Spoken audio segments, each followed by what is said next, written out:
गाजियाबाद के मुरादनगर इलाके के एक शमशान घाट में हुए हादसे के मामले में एफआईआर दर्ज कर ली गई है। इस हादसे में मुरादनगर नगरपालिका की एक अधिकारी, एक जूनियर इंजीनियर, ठेकेदार समेत कई लोगों पर केस दर्ज किया गया है। कल वहां एक शमशान घाट में बनी छत गिरने से बड़ा हादसा हो गया था। हादसे में अब तक 23 लोगों की मौत हो चुकी है, जबकि कई लोग गंभीर रूप से घायल हैं और अस्पताल में भर्ती हैं। तो गाजियाबाद के मुरादनगर में कल शमशान घाट की छत गिरी थी और इसमें अब तक 23 लोगों की मौत हो चुकी है, कई लोग अस्पताल में भर्ती हैं। इस बीच नगरपालिका के अधिकारी के खिलाफ एफआईआर दर्ज की गई है, तो कार्रवाई की गई है क्योंकि बड़ी लापरवाही यहां पर सामने आई थी। इंजीनियर और ठेकेदार पर भी केस दर्ज किया गया है। तो एफआईआर दर्ज हुई है। मुरादनगर में जो कल हादसा हुआ उसमें नगरपालिका की एक अधिकारी, एक जूनियर इंजीनियर, ठेकेदार समेत कई लोगों पर केस दर्ज किया गया है। दो तस्वीरें आपको दिखा रहे हैं। रविवार को बड़ा हादसा हुआ था जहां पर शमशान घाट की अचानक से छत गिर जाती है, जिसमें 23 लोगों की अब तक मौत हो चुकी है, जबकि कई लोग गंभीर रूप से घायल हैं जो अभी अस्पताल में भर्ती हैं। हादसे की जो तस्वीरें सामने आई वो डरावनी थी। मलबे के नीचे कई लोग बुरी तरह से दबे हुए नजर आए, जबकि तुरंत राहत और बचाव का काम भी शुरू किया गया। मलबा इतना भारी था कि उसको हटाने के लिए क्रेन तक बुलानी पड़ी और लोगों ने घायलों को तुरंत अस्पताल पहुंचाया। राहत और बचाव के लिए एनडीआरएफ की टीम भी जुटी है। तो एनडीआरएफ की टीम जुटी हुई थी और इस बीच वहां पर मलबे को हटाने का काम लगातार किया गया। दो तस्वीरें आपके सामने हैं और कई लोग मलबे में दबे हुए थे, जिनको निकालने में काफी मुश्किलें पेश आई।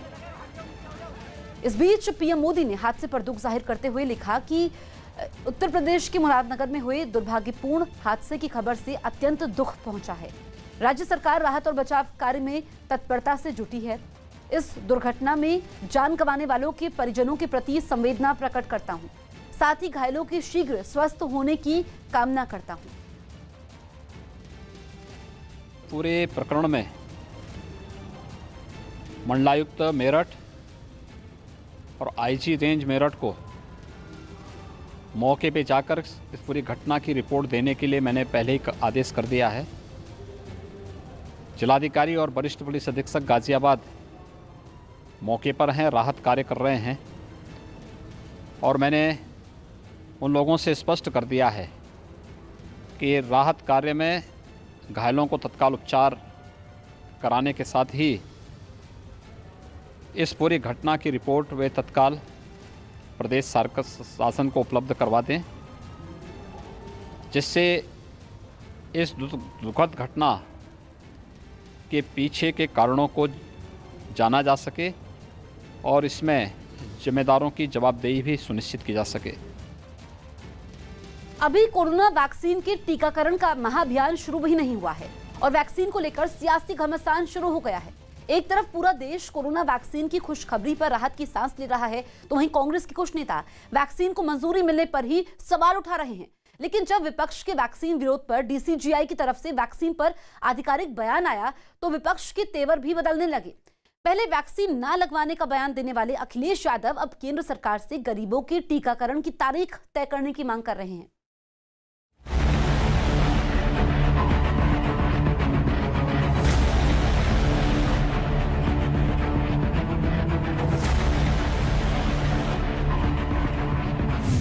कोरोना वैक्सीन पर घमासान,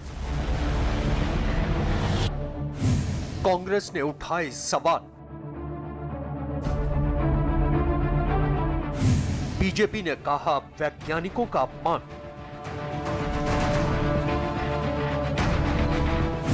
वैक्सीन पर सियासत तेज।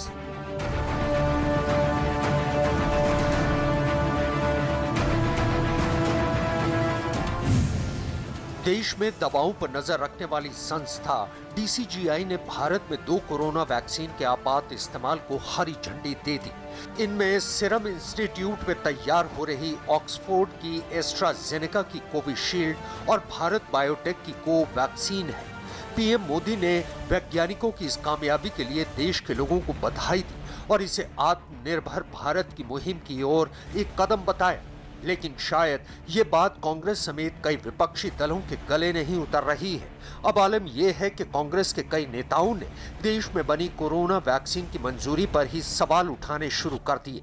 कांग्रेस नेता शशि थरूर ने कोवैक्सीन के सुरक्षित होने पर ही सवालिया निशान उठा दिए। शशि थरूर ने ट्वीट किया कि कोवैक्सीन के तीसरे चरण का ट्रायल अभी तक नहीं हुआ, इसको समय से पहले मंजूरी दी गई जो खतरनाक साबित हो सकता है। डॉक्टर हर्षवर्धन इस पर कृपया सफाई दें। ट्रायल पूरा होने तक इसके इस्तेमाल से बचना चाहिए। इस दौरान भारत में एस्ट्राजेनेका वैक्सीन का इस्तेमाल किया जाना चाहिए। शशि थरूर के इस ट्वीट पर बीजेपी ने कड़ा एतराज जताते हुए कहा कि ये देश के वैज्ञानिकों की मेहनत का अपमान है। क्या हो गया है कांग्रेस पार्टी को? क्या ये भी समाजवादी पार्टी की तरह भ्रम फैलाने लगी है? पूरे देश में खुशी की लहर है और कांग्रेस पार्टी और उसके नेता शशि थरूर को एतराज है।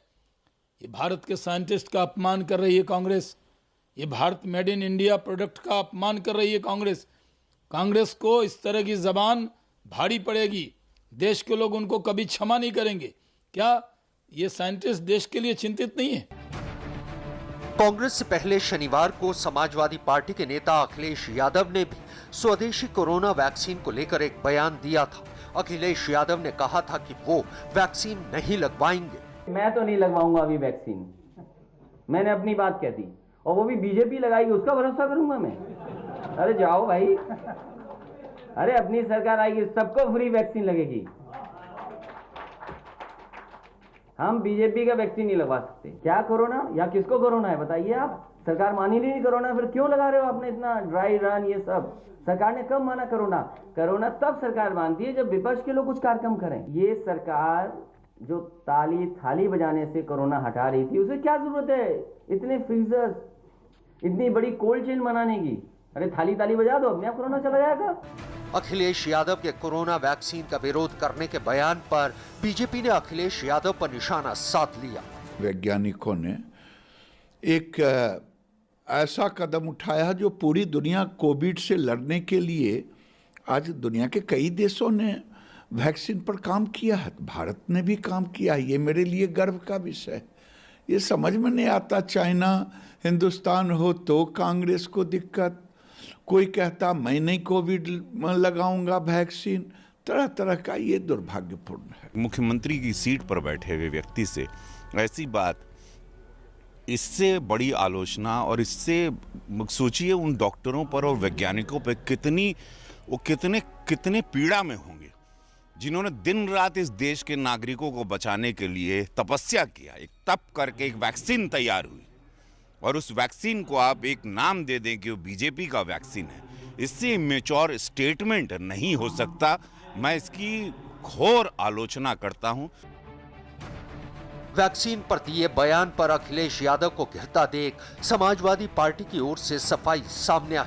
समाजवादी पार्टी के नेता सुनील यादव ने लोगों का भरोसा जीतने के लिए पीएम और उनकी कैबिनेट को सबसे पहले टीका लगाने की नसीहत दी। देखिए, जो वैक्सीन इंडिया ने बनाई है, हम लोगों को अपने देश के वैज्ञानिकों पर, साइंटिस्टों पर, डॉक्टरों पर गर्व है और हमें उम्मीद है कि इस वैक्सीन को अनुमति भी मिल गई है, परमिशन मिल गई है और ये वैक्सीन सबसे पहले देश के माननीय प्रधानमंत्री जी खुद को लगवाएंगे, अपनी पूरी कैबिनेट को लगवाएंगे। जब उत्तर प्रदेश में आएगी तो इसकी शुरुआत खुद उत्तर प्रदेश के माननीय मुख्यमंत्री योगी आदित्यनाथ जी करेंगे। लेकिन कोरोना वैक्सीन का विरोध करने के मुद्दे पर बीजेपी ही नहीं बल्कि समाजवादी पार्टी को आरजेडी ने भी आड़े हाथों लिया और वैक्सीन पर राजनीति न करने की नसीहत दे डाली। अखिलेश जी के इस बयान से सहमत नहीं है। ये वैक्सीन जो है ये कोई पॉलिटिकल इशू जो है नहीं बनना चाहिए। पूरी दुनिया ये जो कोरोना की शिकार है, सब लोग त्रस्त हैं। बड़े बड़े देश, ताकतवर देश जिनको माना जाता था अमेरिका की हालत जो है खराब है। तो ये वैक्सीन जो है लगातार एक वैज्ञानिक शोध के बाद जो है तैयार होता है। इसका ट्रायल करने का एक लंबी और जटिल प्रक्रिया है। उसके बाद उसको मनुष्य पर इस्तेमाल करने की इजाजत जो है मिलती है। लेकिन कोरोना वैक्सीन के विरोध पर कांग्रेस में कंफ्यूजन दिख रहा है। देश की अच्छाई के लिए उठाए गए कदमों पर भी सवाल उठाने वाले कांग्रेस नेता शशि थरूर और जयराम रमेश जहां कोवैक्सीन पर बिगड़े बोल रहे हैं।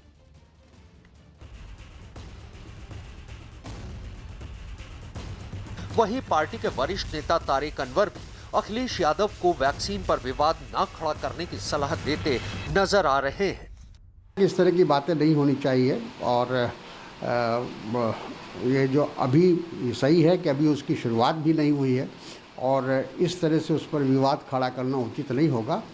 हम लोगों को देखना चाहिए कि आगे इसका क्या इम्पैक्ट पड़ता है। अगर उसमें कोई कमी हो तो उसको दूर किया जाए, लेकिन ये साफ कह देना, इनकार कर देना कि हम इस वैक्सीन को इस्तेमाल नहीं करेंगे, मैं समझता हूँ कि ये मुनासिब नहीं है। विपक्ष आज से नहीं है, आरंभ से ही इसको राजनीतिक और वैचारिक रंग देने की कोशिश कर रहा है।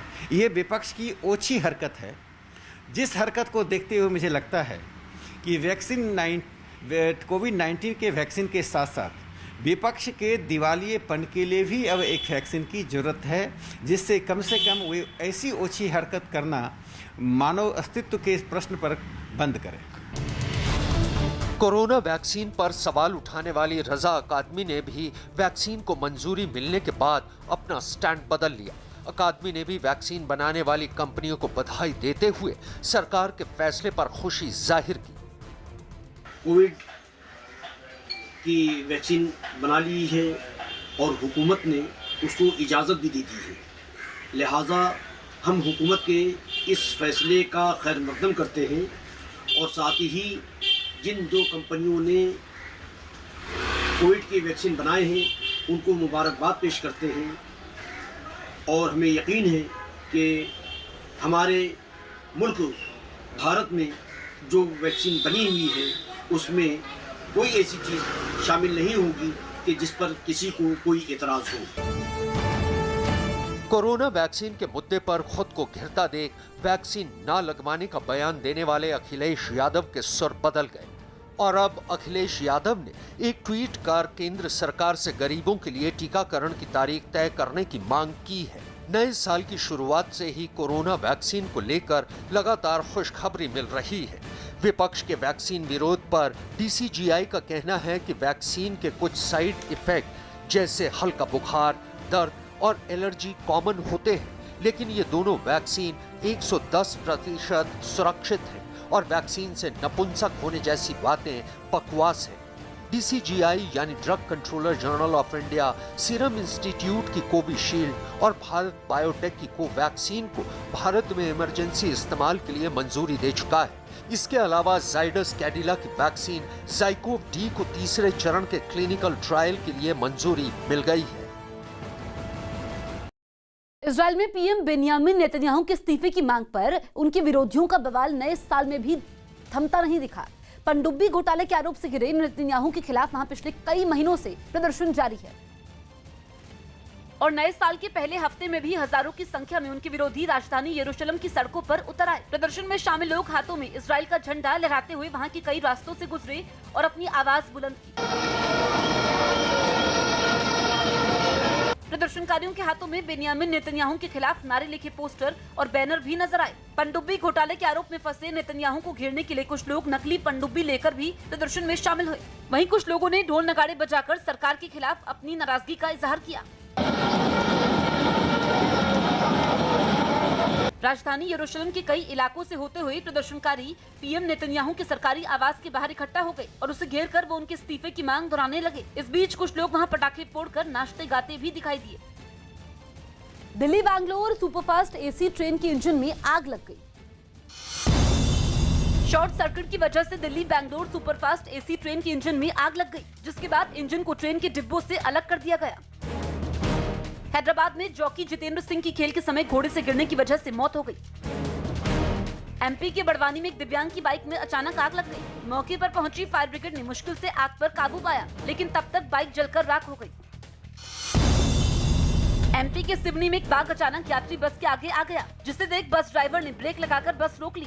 इस बीच बाघ कुछ देर तक बस के आगे खड़ा रहा, जिसे लोगों ने अपने कैमरे में रिकॉर्ड कर लिया। राजस्थान के श्रीगंगानगर में बाइक सवार 2 बदमाश एक बच्चे से जबरन मोबाइल छीनकर फरार हो गए। इस बीच ये पूरी घटना घर में लगे सीसीटीवी कैमरे में रिकॉर्ड हो गई।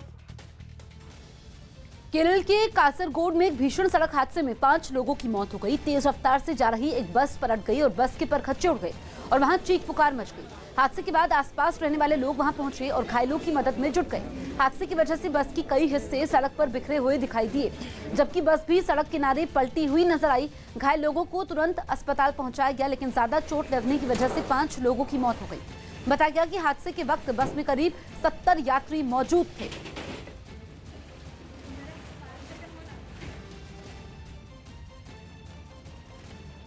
गुजरात के वलसाड से आग की एक रोंगटे खड़े कर देने वाली तस्वीर सामने आई। वहां वाइटल नाम की फार्मा कंपनी में भीषण आग लगी। हादसे की वजह अभी साफ नहीं है, लेकिन वहां आग लगते ही उसने मिनटों में ही खतरनाक रूप ले लिया। पल भर में आग की लपटों ने फार्मा कंपनी के बड़े हिस्से को अपने कब्जे में लेकर उसे जलाना शुरू कर दिया। आग की खतरनाक लपटों के साथ निकलने वाले काले धुएं ने वहां के लोगों को खौफ से भर दिया। घना काला धुआं मीलों दूर से ही साफ साफ दिखा। आग के तांडव की सूचना तुरंत फायर ब्रिगेड को दी गई, जिसके बाद उसकी कई गाड़ियां मौके पर पहुंच गई। दमकल कर्मियों ने बिना वक्त जाया किए आग बुझाने का काम शुरू कर दिया। भीषण लपटों पर हर तरफ से पानी की बौछार की गई। कई घंटों की मेहनत के बाद आग बुझा ली गई। गनीमत रही कि आग लगते ही कंपनी में मौजूद कर्मचारी समय रहते बाहर आ गए थे, जिसकी वजह से किसी को कोई नुकसान नहीं हुआ। अभी शॉर्ट सर्किट की वजह से आग लगने की आशंका जताई जा रही है। इस हादसे में लाखों की संपत्ति के नुकसान का अनुमान है। अहमदाबाद में आज से आरएसएस की 3 दिनों की समन्वय बैठक शुरू होने जा रही है। इस बैठक में आरएसएस प्रमुख मोहन भागवत, सरकार्यवाह भैयाजी जोशी समेत संगठन के बाकी सदस्य मौजूद रहेंगे। बीजेपी अध्यक्ष जेपी नड्डा भी इस बैठक में हिस्सा लेने के लिए आज अहमदाबाद पहुंचेंगे। नड्डा आज दोपहर 3 बजे अहमदाबाद पहुंचेंगे, जहां वो पहले बीजेपी दफ्तर में एक बैठक करेंगे, फिर मंगलवार को आरएसएस की बैठक में शामिल होंगे। करीब 10 महीने तक लगातार दिन रात मेहनत के बाद देश के वैज्ञानिकों ने वो मंजिल हासिल कर ली है जहां से वो कोरोना वायरस को हरा देंगे। 2021 की शुरुआत में ही ये गुड न्यूज देश को तमाम लोगों को राहत देने वाली खबर है, लेकिन उससे भी बड़ी खबर यह है कि डीसीजीआई ने भारत में कोरोना को हराने के लिए एक नहीं बल्कि 2 वैक्सीन के आपातकाल इस्तेमाल की मंजूरी दी है।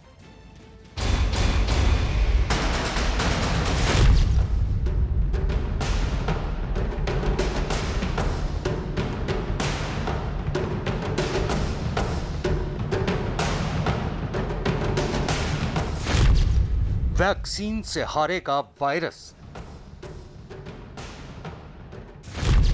भारत में 2 कोरोना वैक्सीन। पीएम मोदी ने दी देश को बधाई।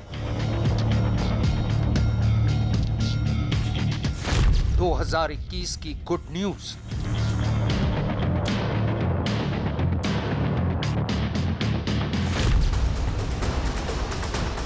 करीब 10 महीने तक जानलेवा कोरोना वायरस से जंग लड़ने के बाद वो गुड न्यूज भी आ गई जिसका इंतजार पूरा देश कर रहा था।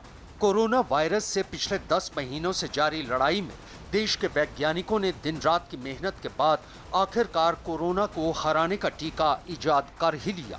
ये वो खबर है जिसने पिछले 10 महीने से दहशत के साए में जी रहे लोगों को बड़ी राहत दी है।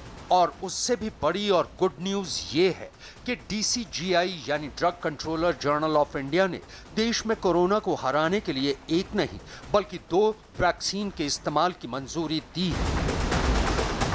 Messrs. Serum and Messrs. Bharat Biotech vaccines have to be administered in 2 doses.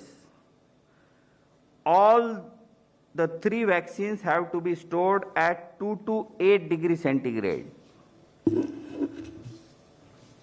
After adequate examination, the CDSCO has decided to accept the recommendations of the expert committee, and accordingly, vaccines of Messrs. Serum and Bharat Biotech are being approved for restricted use in emergency situation, and permission is being granted to Messrs. Cadila Healthcare for conduct of phase 3 clinical trial in India.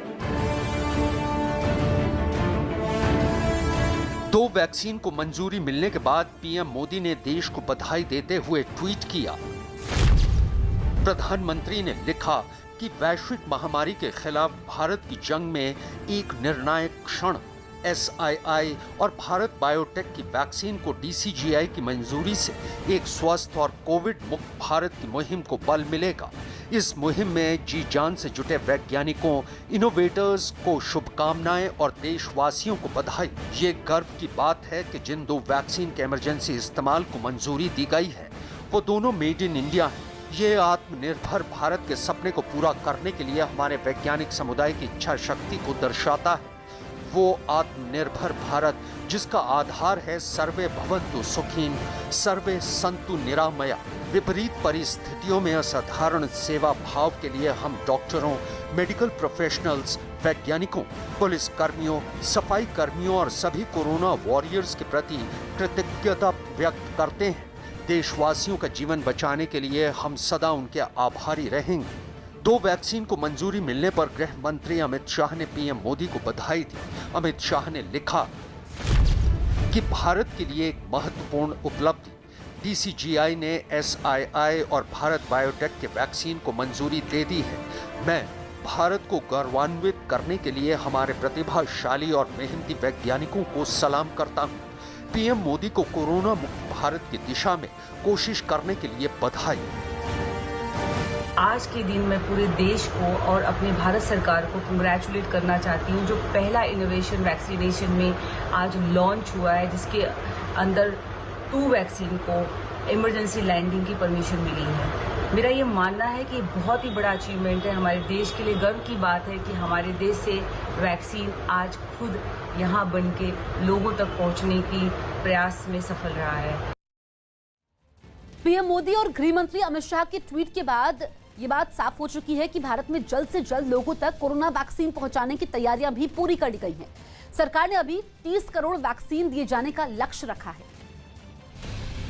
खास बात यह है कि स्वास्थ्य मंत्रालय ने vaccine को लेकर प्राथमिकता की जो लिस्ट तैयार की है उसमें वो तमाम लोग शामिल हैं जिन्होंने कोरोना काल में आगे आकर लोगों की मदद करने का काम किया है। इनमें सबसे पहले आते हैं 1 करोड़ स्वास्थ्य कर्मी, 2 करोड़ फ्रंटलाइन वर्कर्स, 50 साल से ज्यादा 26 करोड़ लोग, गंभीर बीमारी से पीड़ित 1 करोड़ लोग।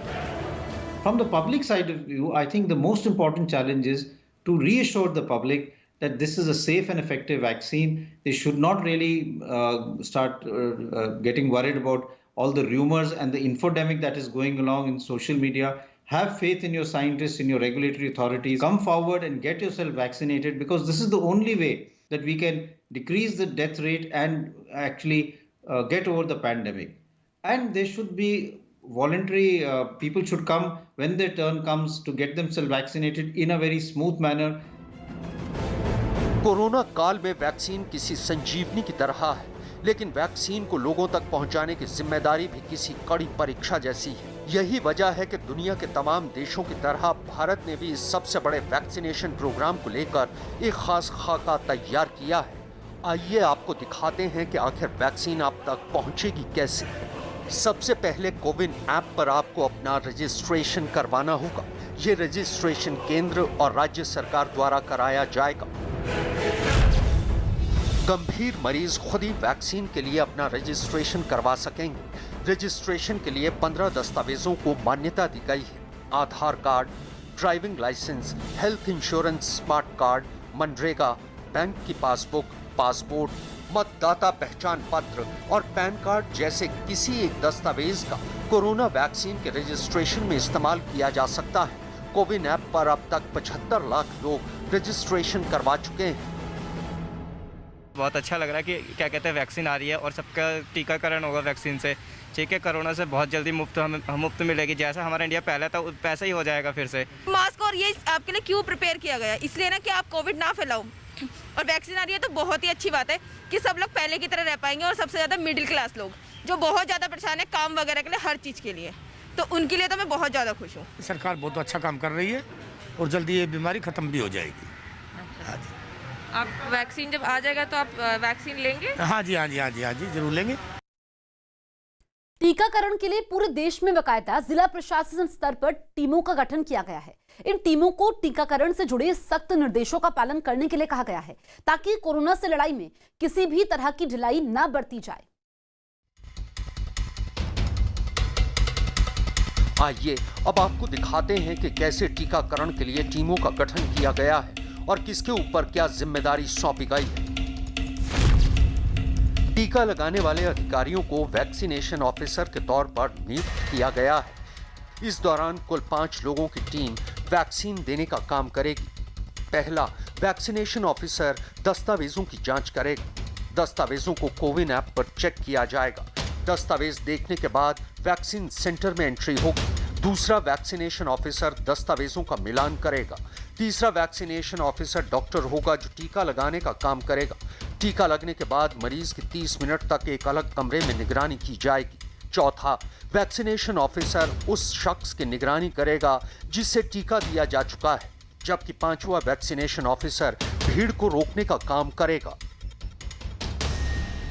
इंडिया में जो 2-3 कंपनीज जो आगे बढ़ के मतलब जो फाइनल रिजल्ट्स आ गए हैं, तो एज एन इंडियन हमें गर्व हो रहा है कि मतलब इंडियन कंपनीज जो है मतलब उसके जो रिजल्ट्स है वो अच्छे आए हैं। आज जब हम देखें कि हमारा इंडिया का ब्रेन फॉरेन जा रहा था, तो वो इंडियंस ही थे जो फॉरेन की कंपनी के लिए काम कर रहे थे। आज वही साइंटिस्ट, वही लोग हमारे इंडिया में ही रह के इंडियन कंपनी में काम करके ये इनोवेशन कर रहे हैं। तो definitely we can do it.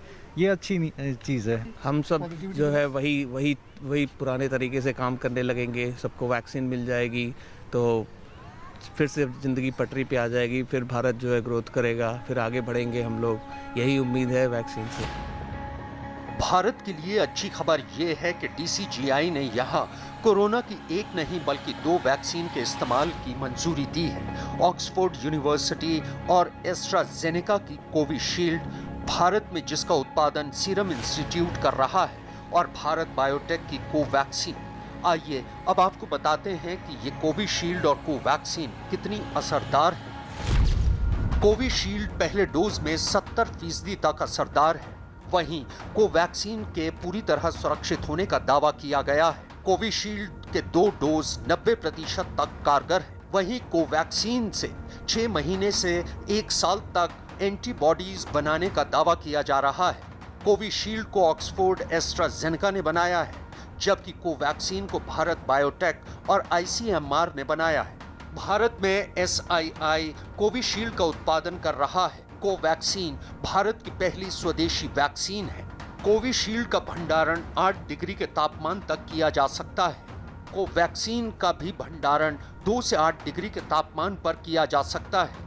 Covishield के 4 हफ्ते में 2 टीके लगेंगे, जबकि कोवैक्सीन के 28 दिन में 2 टीके लगेंगे। Good way to start the new year, and both the vaccines are made in India. Now we have vaccines which are being manufactured in India, and therefore we don't have to rely on vaccines coming from outside, and they're cost effective. They're easy to administer between 2 to 8 degrees centigrade, which is what can be done in an ordinary fridge. इन तमाम बातों के बीच ये भी समझना जरूरी है कि आखिर देश में कोरोना की वैक्सीन का सफर कैसा होगा, यानी कोरोना वैक्सीन कैसे शहर शहर और फिर गांव गांव तक पहुंचेगी। पहले स्पेशल कार्गो प्लेन के जरिए वैक्सीन एयरपोर्ट तक पहुंचेगी, वहां से उन्हें स्पेशल रेफ्रिजरेटेड वैन के जरिए 4 बड़े स्टोरेज पॉइंट्स करनाल, मुंबई, चेन्नई और कोलकाता पहुंचाया जाएगा। स्टोरेज पॉइंट से वैक्सीन को कोल्ड चेन पॉइंट्स तक पहुंचाया जाएगा। इसके बाद कोल्ड चेन पॉइंट्स तक वैक्सीन पहुंचने के बाद शुरू होगी उन्हें वैक्सीनेशन बूथ तक पहुंचाने की प्रक्रिया, और फिर शुरू होगा टीकाकरण।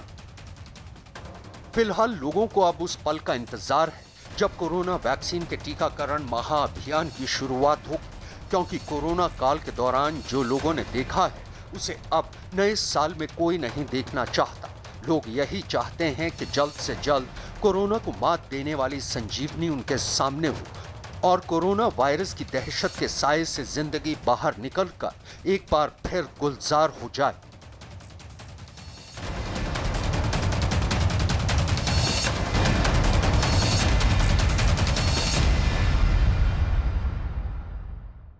रेप के आरोप में पुलिस ने एक लड़के को गिरफ्तार कर लिया।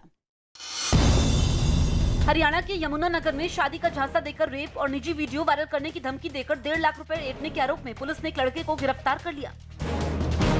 यूपी के संभल में बारिश की वजह से तापमान में भारी गिरावट दर्ज की गई। वहीं मौसम विभाग ने अगले 2 दिन तक बारिश का अनुमान जताया है। राजस्थान के कोटा में बेमौसम बारिश और कई जगहों पर ओले गिरने की वजह से फसलों को भारी नुकसान हुआ है। यूपी के कौशाम्बी में एक महिला ने शराबी पति को डंडे से पीट कर मार दिया। यूपी के कासगंज में 5 साल पहले अपने अपहरण की साजिश रच लोगों के पैसे लेकर फरार एक ठग को पुलिस ने गिरफ्तार कर लिया। मुंबई पुलिस ने देसी पिस्तौल और गोलियों के साथ एक तस्कर को गिरफ्तार कर लिया। दुनिया भर में फैली कोरोना महामारी की शुरुआत करने वाला चीन अब इसी बीमारी के नाम पर दूसरे देशों को परेशान करने में लगा हुआ है।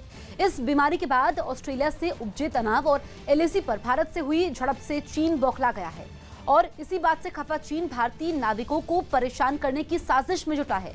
उसकी इसी चाल की वजह से ऑस्ट्रेलिया से आए कई जहाज चीन की बंदरगाहों पर फंसे हुए हैं और इन जहाजों के चालक दल में शामिल सैकड़ों भारतीय पानी पर तैरती इस जेल में कैद हैं।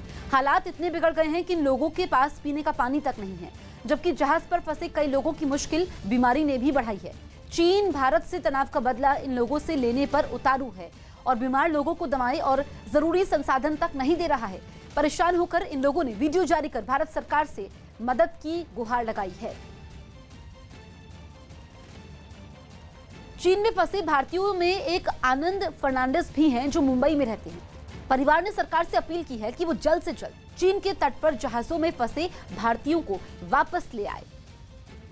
इस समय मौजूद हैं आनंद फर्नांडिस जो मैनेजर हैं, उनके घर पर मौजूद हैं वसई में। उनकी पत्नी हमारे साथ हैं। श्वेता जी, आपसे जानना चाहूँगा, आपकी जब बात होती है तो किस तरीके से आपकी उनसे कांटेक्ट होता है? मेरा कांटेक्ट रोज़ होता है।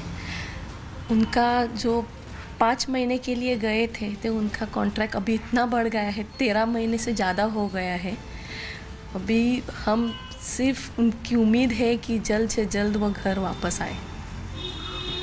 आनंद जी के पिता हमारे साथ मौजूद हैं। आनंद जी, आपके बेटे हैं, इतने महीनों से चाइना में फंसे हुए हैं, कई सारे प्रॉब्लम्स वो फेस कर रहे हैं, तो स्वाभाविक है आपसे शेयर करते होंगे किस तरीके की प्रॉब्लम्स उन्हें अभी फ़िलहाल आ रही हैं। 9 नवंबर 19 में वो घर से ऑस्ट्रेलिया गया। ऑस्ट्रेलिया से कोयला लेके चाइना में आते। वो 5 महीने का उसका कॉन्ट्रैक्ट रहता है, 5 महीने के बाद घर वापस। लेकिन वो कोरोना के वास्ते वो लोगों का एक्सटेंड किया और अभी तो 13 मंथ्स हो गया। साफ तौर पर आनंद जी का बेटा यहाँ पर हमारे साथ मौजूद हैं। हाल ही में आपका बर्थडे हुआ और आपने आपके पिताजी को मिस किया, क्या कहना चाहेंगे उनको? मैं मेरे डैडी को यही कहना चाहूँगा कि वो जल्द से जल्द घर पर आ जाए। आनंद के घर ही पर उनके परिवार वालों ने मोबाइल फोन से न्यूज़ 18 के सामने ही आनंद और गौरव सिंह से बात की। जहाजों पर फंसे दोनों लोगों ने साफ कहा कि वहां सभी की हालत खराब है। आनंद जी, मैं आपसे जानना चाहूँगा, क्योंकि आप मैनेजर हैं और काफ़ी आपके जो साथी हैं वो जब प्रॉब्लम्स फेस करते हैं तो आपके पास सॉल्यूशन के लिए आते होंगे, आप कैसे उन लोगों को सांत्वन दे रहे हैं?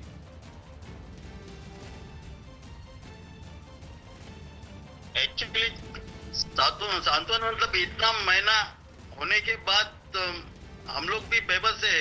अभी 1-2 महीना रहता है तो ठीक है, हम लोग उन लोग को शांत कर सकते हैं।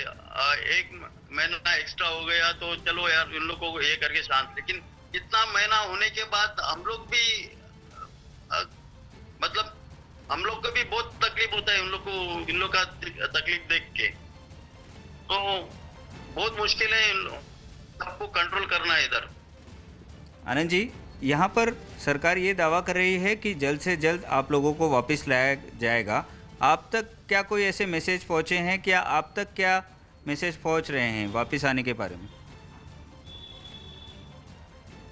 एक्चुअली हम लोग खाली मीडिया से सुन रहे हैं कि गवर्नमेंट हम लोग के लिए ट्राई कर रहे हैं, एम्बेसी चाइना एम्बेसी से बात कर रहा है और बहुत सारे ऑर्गेनाइजेशन भी बात कर रहे हैं, लेकिन उसका कोई अभी तक सॉल्यूशन तो निकला नहीं और जहाज पे भी कोई कांटेक्ट नहीं हो पाया चाइनीज और अथॉरिटीज का।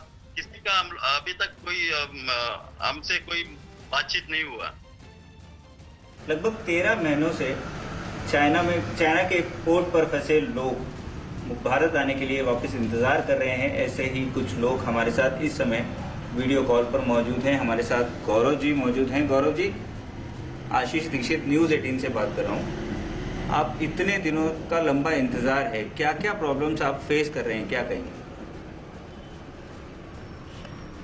देखिए, इंतजार तो सच में बहुत ज़्यादा लंबा हो गया और यहाँ चाइना में हमें करीबन 5 महीने हो गए हैं, लेकिन शिप पे लोगों को मैक्सिमम 18 महीना भी हो गया है। और यहाँ पे लोग जो कि 50 से 60 वर्ष के बीच के हैं, उन लोग को अलग अलग जो मेडिकल इश्यूज हो रहे हैं, अलग अलग परेशानियां हो रही हैं, फिजिकली हो रही हैं, मेंटली हो रही हैं, उन सब के लिए हमें इमीडिएट असिस्टेंस चाहिए, क्योंकि यहाँ पे मिल नहीं रही है हमें। AIMIM अध्यक्ष असदुद्दीन ओवैसी ने पश्चिम बंगाल के हुगली में फुरफुरा शरीफ दरगाह जाकर पीरजादा अब्बास सिद्दीकी से मुलाकात की। बंगाल में चुनावी साल में इस मुलाकात को अहम माना जा रहा है। पीरजादा अब्बास सिद्दीकी से मुलाकात के बाद ओवैसी ने कहा कि उनकी पार्टी सिद्दीकी के हर फैसले में उनका साथ देगी। राज्य सरकार के खिलाफ मोर्चा खोलने वाले फुरफुरा शरीफ के पीरजादा अब्बास सिद्दीकी से ओवैसी की मुलाकात ये संदेश देती है कि ओवैसी राज्य में टीएमसी के खिलाफ मुस्लिम फ्रंट बनाने की तैयारी कर रहे हैं। पिछले कई महीनों से राज्य सरकार के खिलाफ मोर्चा खोलने वाले अब्बास सिद्दीकी पहले ही कह चुके हैं कि वो ममता के साथ नहीं हैं। बंगाल में MIM पार्टी अब्बास सिद्दीकी साहब के साथ काम करेगी, उनके पीछे रह काम करेंगे और अब्बास सिद्दीकी साहब जो भी फैसला करेंगे हम उस फैसले का उनका साथ देंगे, उनको सपोर्ट करेंगे। कोरोना के खिलाफ चल रही देश की जंग अब आखिरी दौर में पहुंच चुकी है। ऐसा इसलिए क्योंकि अब भारत भी उन देशों की कतार में शामिल हो गया है जिन देशों ने कोरोना वैक्सीन के आपातकालीन इस्तेमाल को मंजूरी दी है। खास बात यह है कि भारत में जिन 2 वैक्सीनों को आपातकालीन इस्तेमाल की मंजूरी मिली है, उनमें से एक पूरी तरह स्वदेशी है, जबकि दूसरी वैक्सीन का प्रोडक्शन भारत में सीरम इंस्टीट्यूट ऑफ इंडिया में हो रहा है। यानी वैक्सीन के प्रहार से कोरोना के खात्मे का आगाज अब शुरू हो चुका है। आज देश उन साथियों को, उन वैज्ञानिकों को, उन कर्मचारियों को भी बार बार याद कर रहा है जो कोरोना से लड़ाई के लिए जरूरी मेडिकल इंफ्रास्ट्रक्चर तैयार करने में दिन रात जुटे रहे।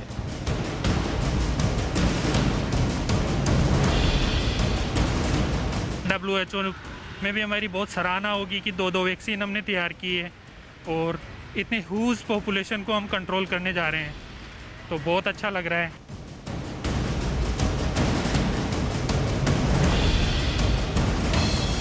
बहुत अच्छा लग रहा है कि क्या कहते हैं वैक्सीन आ रही है और सबका टीकाकरण होगा वैक्सीन से। ठीक है, कोरोना से बहुत जल्दी मुफ्त मिलेगी। जैसा हमारा इंडिया पहले था वैसा ही हो जाएगा। फिर से हम फिर से क्या कहते हैं बाहर अपना आना जाना करेंगे।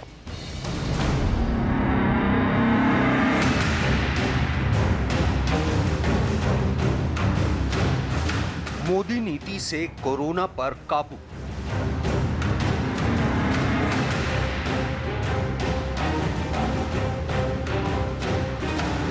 देश की तैयारी से हार की कगार पर कोरोना।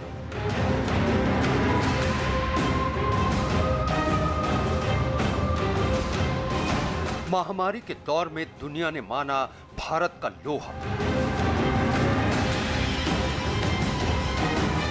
कोरोना के खिलाफ जंग में नायक बनकर उभरा भारत।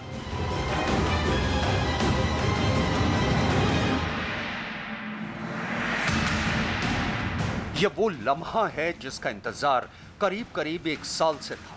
ये वो खुशखबरी है जिसने जनता के मन को नई ऊर्जा से भर दिया है।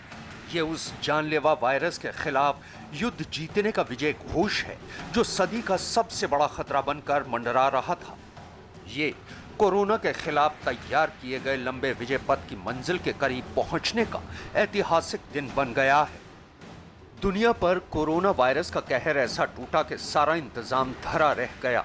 एक अनदेखे दुश्मन के हमले से दुनिया बच नहीं पाई। किसी को कुछ नहीं सूझा, कुछ समझ नहीं आया। कोरोना वायरस से लड़ाई ऐसे दुश्मन के खिलाफ मोर्चाबंदी करना था जिसके बारे में दुनिया अनजान थी। वायरस का ऐसा जानलेवा रूप दुनिया ने कभी नहीं देखा था।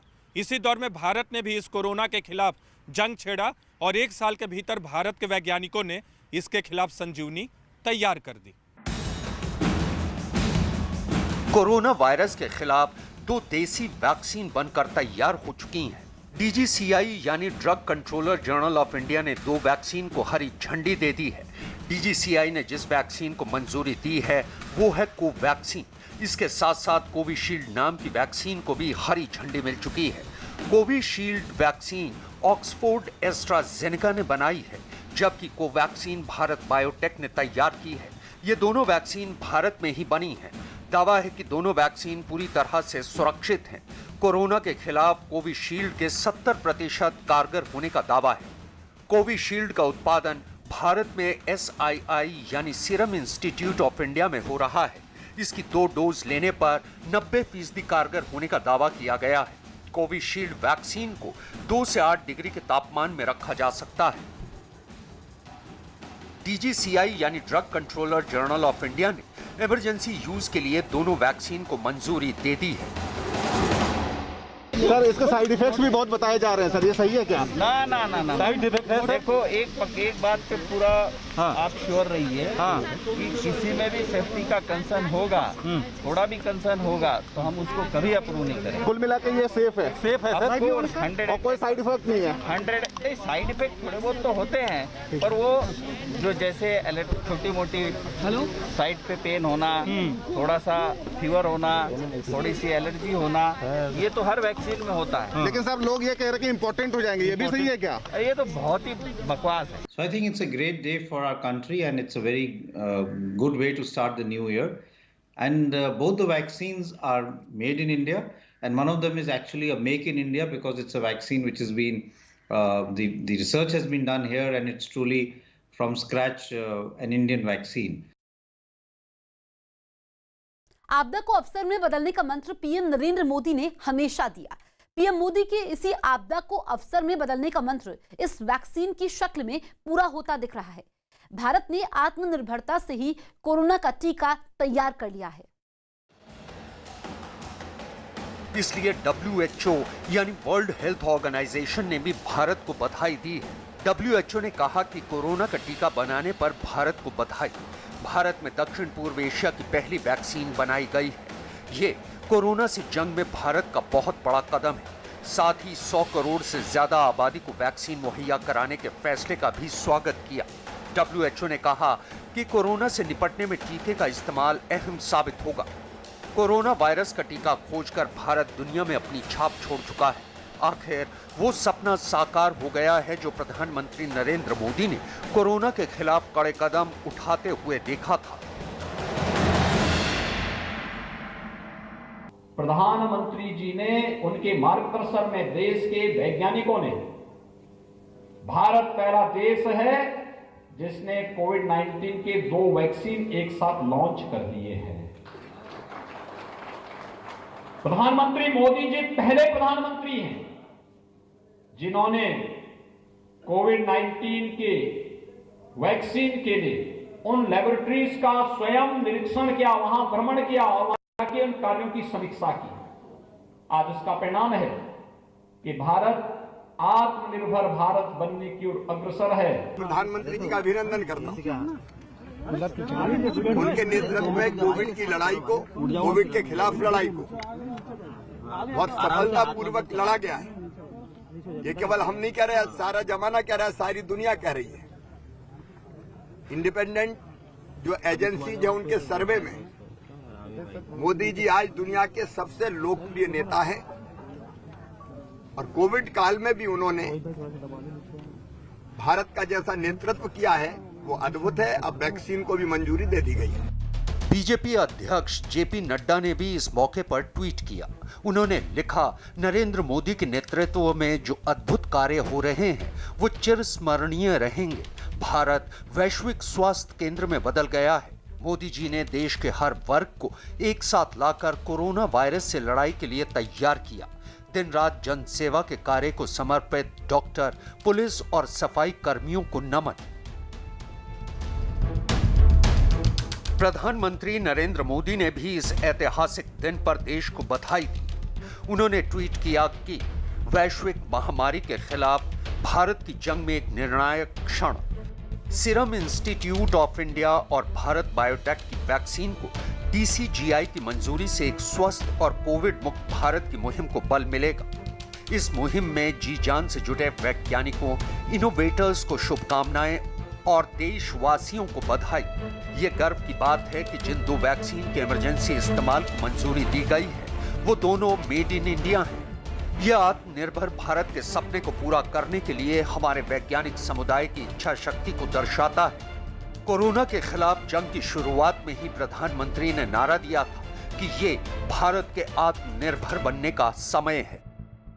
आत्मनिर्भर भारत अभियान के तहत बीते कुछ दिनों से इन तमाम सेक्टर्स के लिए अनेक प्रावधान किए गए हैं। MSMEs को सपोर्ट करने के लिए अनेक फैसले हाल में लिए गए हैं। समयबद्ध तरीके से MSMEs को बैंक से क्रेडिट दिलाने का प्रयास हो रहा है। 100 करोड़ रुपए तक के टर्नओवर वाले उद्योगों को 20% अतिरिक्त क्रेडिट के ऑटोमेटिक इंक्रीज का लाभ दिया गया है। कोरोना वायरस का पहला मरीज भारत में 30 जनवरी 2020 को मिला था। उससे पहले कोरोना वायरस का एपिसेंटर बन चुके वुहान से डराने वाली खबरें आ रही थी। भारत में डर का माहौल था। किसी को कोरोना वायरस के बारे में जानकारी नहीं थी और सरकार के सामने सदी का सबसे बड़ा संकट आ खड़ा हुआ था। लेकिन आपदा में धैर्य और सूझबूझ से निपटने की तैयारी मोदी सरकार ने आनन फानन में पूरी कर ली। 2020 के पहले महीने में सरकार ने विदेशों में फंसे भारतीयों को घर वापस लाने का मिशन छेड़ दिया। साथ ही सभी एयरपोर्ट्स पर यात्रियों की स्क्रीनिंग शुरू कर दी गई। चीन से आने वाले यात्रियों की कोरोना टेस्टिंग शुरू कर दी गई। मार्च 2020 में 7 मंत्रालयों ने अपनी क्वारंटीन फैसिलिटी शुरू कर दी। साथ ही सरकार ने कंटेनमेंट प्लान पर काम करना शुरू कर दिया।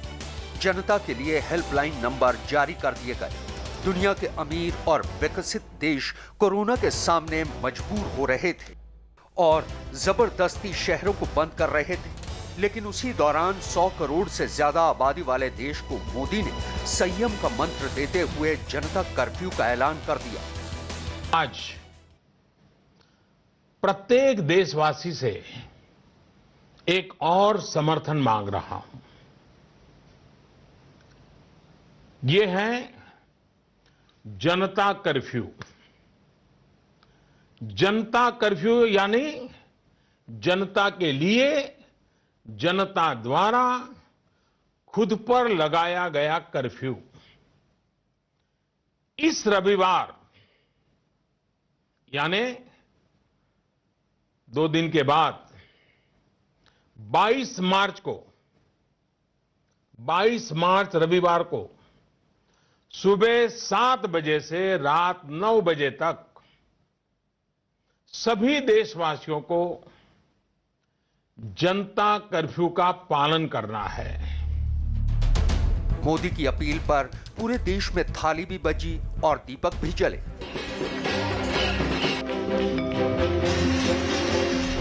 मोदी के इस फैसले की दुनिया भर में तारीफ हुई।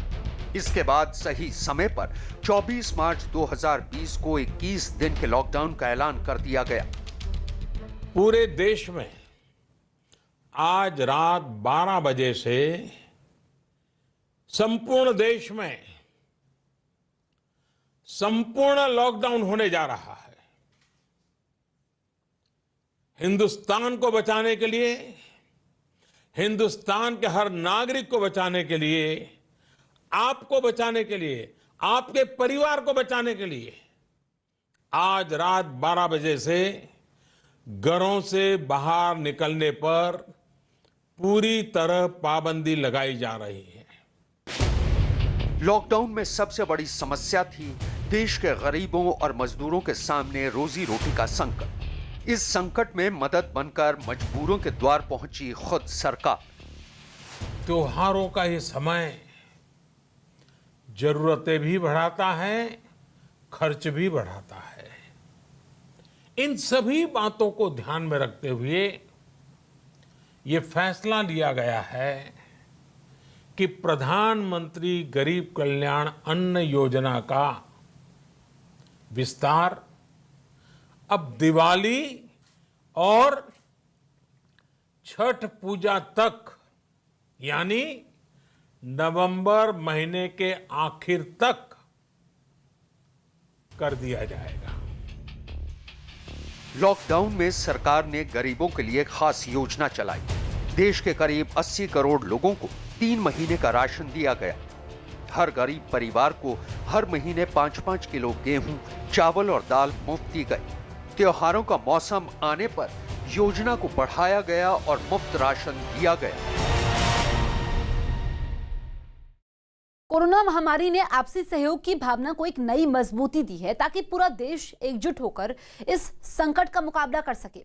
जल्दी टीकाकरण अभियान भी शुरू होने वाला है और हम सबको फिर से मिलकर इस वायरस को हराना है और इस लड़ाई में नेटवर्क 18 भी हर कदम पर आपके साथ है। हमारे अभियान संजीवनी अ शॉट ऑफ लाइफ का भी यही मकसद है कि कोई सुरक्षित नहीं अगर हर कोई सुरक्षित नहीं। नेटवर्क 18 की इस पहल का उद्देश्य है कि हर भारतीय की वैक्सीन तक पहुंच हो। अगले कुछ दिन में हमारी ये पहल कोरोना के खिलाफ लड़ाई में जन आंदोलन बनकर उभरेगी।